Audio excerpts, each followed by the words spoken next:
মানতে হবে। যতদিন চাকরি না জয়েন হয় ততদিন আমরা আন্দোলন চালাবো। আমাদের দাবি মানতে হবে। জমির বিনিময়ে চাকরির দাবিতে আবারও জমিহারাদের বিক্ষোভ।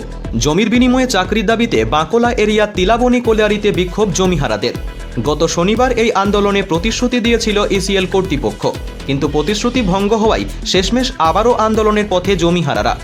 এদিন উৎপাদন এবং পরিবহন বন্ধ করে জমিহারারা বিক্ষোভ দেখায় বাঁকোলা এরিয়া তিলাবনী কোলিয়ারিতে। এক জমিহারা জানান, গত শনিবার বিভিন্ন দাবি দেওয়া নিয়ে তারা উৎপাদন বন্ধ রেখে বিক্ষোভ দেখিয়েছিল। প্রতিশ্রুতিও দিয়েছিল ইসিএল কর্তৃপক্ষ, কিন্তু যে ছবি দেখা যাচ্ছে তাদের দাবি দেওয়া পূরণ না করে উৎপাদন শুরু করে দিয়েছে ইসিএল। তাই পুনরায় আজ আমরা আন্দোলনের পথে নেমেছি। তারা হুঁশিয়ারি দেন, যতদিন না পর্যন্ত ইসিএল তাদের দাবি দেওয়া পূরণ করছে ততদিন পর্যন্ত তাদের আন্দোলন চলবে।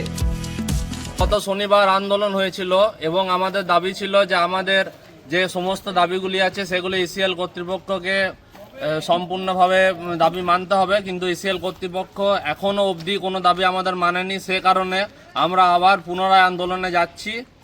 আন্দোলনে আমরা এসেছি এবং আমরা আন্দোলন করব অনির্দিষ্টকালের জন্য, যতদিন না আমাদেরকে লিখিত কোনো প্রতিশ্রুতি দেওয়া হয় আমরা এই আন্দোলন চালিয়ে যাব।